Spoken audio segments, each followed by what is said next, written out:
Chicago, like most big cities, has its fair share of unsolved crime. And in most of these cases, somebody saw or heard something. It could be a suspicious person, a car driving away from the scene, or simply overhearing somebody talking about the case. With your help, we can put these criminals behind bars where they belong.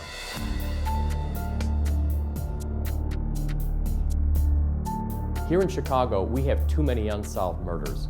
We need your help.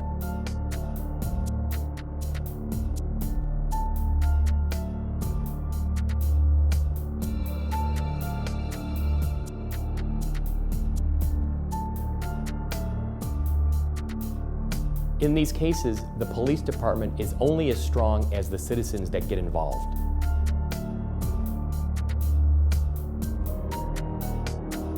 Oftentimes, all the detectives need is a tip, a start. Somebody to call in and say, I saw something. Any little information that you know can be the impetus to solve the entire case.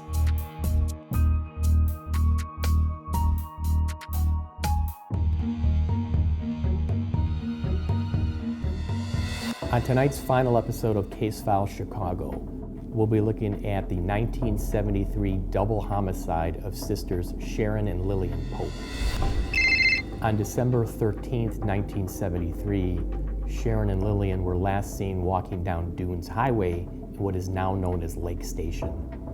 Their bodies were later discovered by a city worker after they had been killed by a single shotgun blast. Both had been pregnant at the time of their murder. Here's their story. Sharon and Lillian were two sisters who, despite coming from a large family, were particularly close to each other. Sharon was 20 years old and lived in Gary, Indiana, where she worked, and Lillian was only 18 and lived in nearby Portage. From my understanding, there was 12 to 13 different siblings involved in the family that the mother gave all of the children up, or the majority of the children up. Some went into the Indiana foster care system. Others were given to friends or family, that sort of thing. They were just scattered everywhere. I was told I had several siblings. Who and where they were at, I didn't know. My caseworker from years prior actually got a hold of me, and we talked in great length about different things, never having mentioned anything about this. And she said she wanted to give me something. And I met with her, and she gave me a manila envelope. And in that manila envelope was carefully cut out articles from the Post-Tribune from 1973, mounted on paper. She goes, I've been wanting to give this to you for a long time. She goes, I don't know if this is the right time or not, but here, I want to give this to you. That was my first recollection of the girls' murders. I was living with my aunt and uncle at the time, and I overheard a girlfriend of mine talking about my sisters. She didn't see me because her back was turned towards me, and I was walking up and I heard what she was saying. I was extremely upset about it. When I got there, she pretended like it was a joke. Oh, I was just joking. I was like, oh no. She had overheard my aunt telling her mother about my two sisters being murdered. Later on, I don't remember exactly who gave me the paper clipping, but I had a paper clipping of the murders. I was extremely upset, wanted to know who done it, why. I was not expecting her to hand me something like that, put it that way. I was still in awe that I didn't have any friends or somebody, even maybe a foster mother or father or somebody who had said, those are your sisters on the TV. I never heard about it until I got that manila envelope. I was just absolutely hurt. My aunt actually was very strange. I don't know what was wrong with her. Laughed in my face when I found out about my sisters because I cried. And she's like, you silly thing, you didn't even know them. What are you crying about? I'm like, they're still my sisters. It's not our fault we got separated. The very first picture was Sharon and Lillian's bodies, lifeless bodies, laying on the side of the road. Fully clothed, winter jackets, boots, hats. One looked like she's in a fetal position, the other was stretched out, face down. And I thought all the BS that I had endured at such a young age, and I'm sure them girls did too, to just turn around and lose their lives so young. I mean, just so young, without even getting a chance to even have any slice of the real life. It cut me like a knife. I cried like a little baby, trust me. As soon as I opened the picture, I looked at the pictures, I almost instinctively knew it was family. I read that little caption, I couldn't even finish the caption, I started crying. I mean, it cut me like a knife, it really did. My daughter-in-law is the one that helped me find my brother, Jimmy and Larry. Well, she pulled up my two sisters that was murdered's gravestone with their pictures on it. And I said, oh my God. I said, that's as close as you've gotten. I said, you've got to start looking for Jimmy, Larry, Donald. I said, Lord, I can't even remember everybody's name. Sharon had already had, from my recollection now, from what I'm finding out later, she had already had two boys. In 1998, the oldest one was shot in the neck and killed. The youngest one still lives in Maryville with the lady that took the two boys when their dad just abandoned them after the murder. After I met Jimmy and Larry, we all got together and talked about what we heard when we were younger and what have you, and was trying to put pieces together. My brother Charlie was upset about it. He didn't know anything about it till I told him about it, and I had a newspaper clipping at that time, and I showed it to him. That's the reason I come up here against everybody's wishes. You know, I wanted to find out who had done this and why.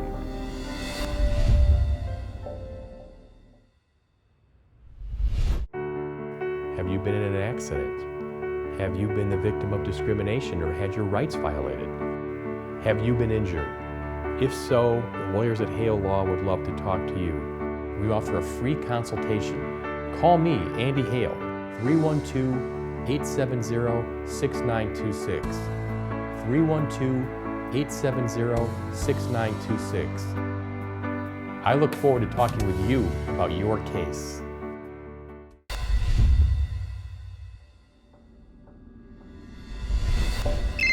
On December 13th of 1973, one of our street department employees had gone to the pump station at the corner of 15th Avenue and Clay Street as part of his regular duties when he came across the body of two deceased females, later identified as Lillian Pope and Sharon Pope.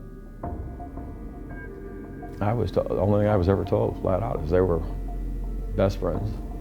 They worked across the street from each other, and they were last seen with each other, arm in arm, leaving work. It was a cold December night, and that's the last they were ever seen, ever heard of. And that's really all I was told. From the statements that were taken at that time, girls had a very active social life. Everyone knew everyone else. There was a lot of going back and forth between the restaurant where I believe Sharon worked at and a couple of the drinking establishments in the area. The two girls were last seen at Calvin's Grill, the drive-in restaurant where Sharon worked. They both left on foot on the evening of December 13th, 1973, and were last seen walking down Dunes Highway. Witnesses at the time reported the sisters were walking to a bowling alley, 1220 Bowl, located on 8th Avenue, which was walking distance from Calvin's Grill. Tragically, neither sister made it to their destination. No one knows exactly what happened that night. In the years since, many people have speculated about where they may have gone or who may have killed them. Where they were found is absolutely a sewer lift. People dump garbage over there all the time. They have for years. They still do, even though they're working out there. It's a sewage lift station, and again, it's still a fairly wooded area. There's a gate there now. I don't even know if the gate was there in 1973. But there's a gate now that they keep padlocked. There is a lot of illegal dumping that goes on there to this day. There's a gravel road that runs through it, and off to the right when you first pull in off of 15th Avenue is the old pump station. I stopped out the other day and picked all the weeds off it and showed my sister Martha where they were at. There's makeshift headstones out there with both girls and the babies. And I go out there all the time and weed it. And it's still the same thing, garbage everywhere. It's just a desolated area. It's always been that way. And the people that threw their bodies over there knew the area. They knew they'd get by with that. They knew at 2, 3, 4 o'clock in the morning, whatever time they disposed of these two girls, they knew they'd get away with it. That's why they dumped them there. From what I gather, they believe that the bodies were probably dumped there. They were killed somewhere else and then the bodies were dumped there. Evidence did make it clear that both women were killed by a close-range shotgun blast and that one of the sisters' faces had been severely beaten. The information that I've received at this time, apparently Sharon had been beat upon the face and head quite severely, and then both of the girls were shot in the back of the head with a shotgun. Though police and detectives did everything they could to investigate this brutal murder, Sharon and Lillian's killer remains unknown. Once the victims were transported to the Lake County Coroner's Office and the autopsy was performed, the cause of death was determined to be the gunshot wounds. and it was confirmed that both girls were well into their pregnancies. They said that Sharon was 6 months, and they said when they buried the girls, they took Lillian's baby because she was full term.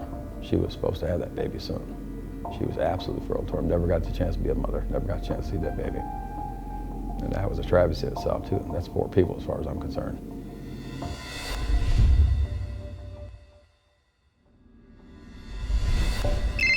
On December 13th of 1973, one of our street department employees had gone to the pump station at the corner of 15th Avenue and Clay Street as part of his regular duties when he came across the body of 2 deceased females, later identified as Lillian Pope and Sharon Pope. I was from Florida at the time. I didn't know anything about this area, and quite frankly was scared because when I first come up here, I come up on a bus, round trip ticket, and I was told not to come up here because of my sisters being murdered, that somebody thought they were after the whole family. And being rebelling, wanting to know who killed my sisters before I even got to meet them, I saved up my money and got a round trip ticket, come up here anyways. I have pestered everybody in this world to try to get this solved. I also found out where they were buried. I also had a headstone erected for them. I also did some research at Lake County Public Library to find out exactly what I could find out about them. I also petitioned vital statistics and got copies of both of their birth certificates, so I made sure I had their proper date on their headstones. And I also did some research in the Lake County Public Library and got their last yearbook photos from 1968, so their pictures are on that stone. Initially, there was several statements taken from different boyfriends, different guys they were dating, friends, that sort of thing. Statements have been taken by, at that time, the East Gary Police Department, because we were East Gary at the time. Some were taken by Hobart. Again, photographs were taken by the Gary Police Department. It was kind of a hodgepodge of everybody throwing in, trying to get to the bottom of this.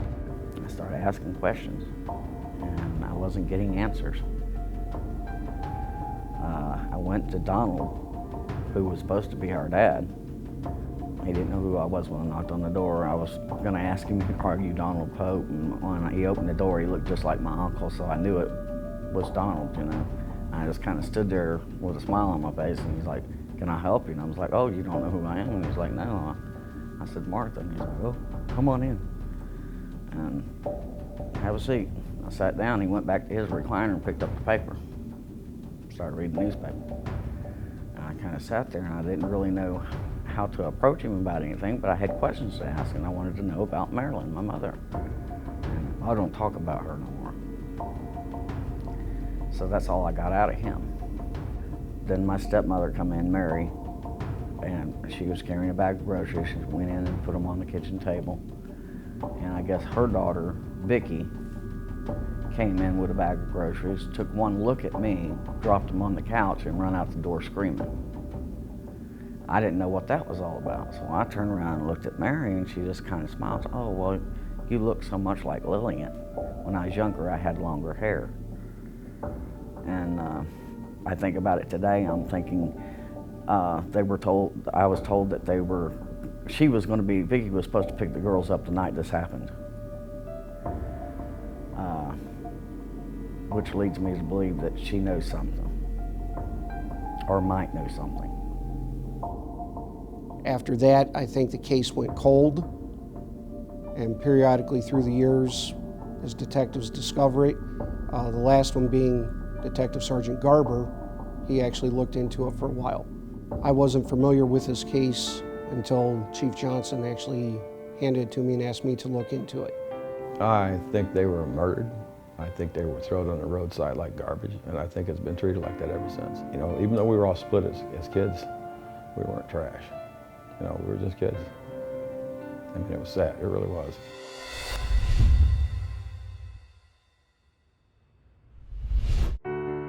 Have you been in an accident? Have you been the victim of discrimination or had your rights violated? Have you been injured? If so, the lawyers at Hale Law would love to talk to you. We offer a free consultation. Call me, Andy Hale, 312-870-6926.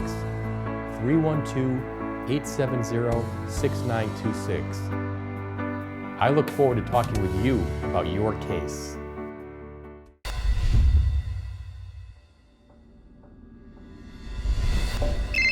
On December 13th, 1973, Sharon and Lillian were last seen walking down Dunes Highway in what is now known as Lake Station. Their bodies were later discovered by a city worker after they had been killed by a single shotgun blast. The two girls were last seen at Calvin's Grill, the drive-in restaurant where Sharon worked. In the years since, many people have speculated about where they may have gone or who may have killed them. They were found by a city worker laying face down near a sewer station wearing matching black boots and red hooded jackets. Evidence did make it clear that both women were killed by a close-range shotgun blast and that one of the sisters' faces had been severely beaten. Oh, I could only imagine it was terror, because they were both shot with a shotgun. One of them had to see the other one killed. It had to have been absolute terror. According to newspaper clippings from 1973, they said the oldest girl was beaten so bad that she would have not been shot. She'd have been unrecognizable. So that tells me there was some sort of vendetta. That's a hate crime. That's not somebody pulled them over and said, oh, let's kill two chicks. Let's do a mass murder. We'll start with these two. That's somebody's really upset.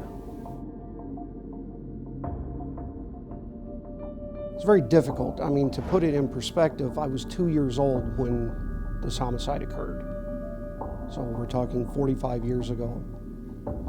In the meantime, people pass away of natural causes, people are murdered, people commit suicide, whatever. People are gone. Others move out of state where we can't reach them.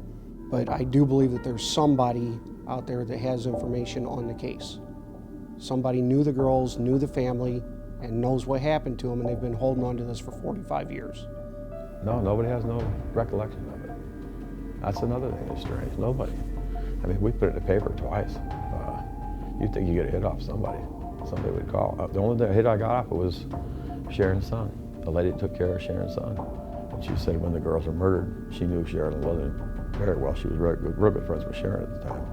She was when Sharon and Lillian were murdered, after Doug DeJesus was questioned and released and boogied, she basically was just handed this, raising the children, so to speak.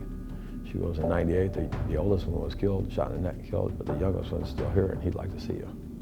So I did get something out of it. I got to meet Sharon's son.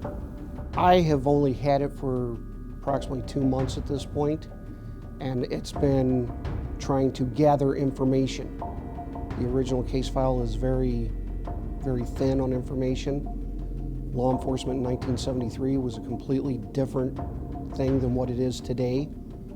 So I've spent this much time trying to communicate with the family, get whatever information they have, trying to get information from the other agencies that were involved, newspaper articles, anything I can get a hold of. I think the more information I can get, the more probable it's going to be for me to get to the bottom of this case.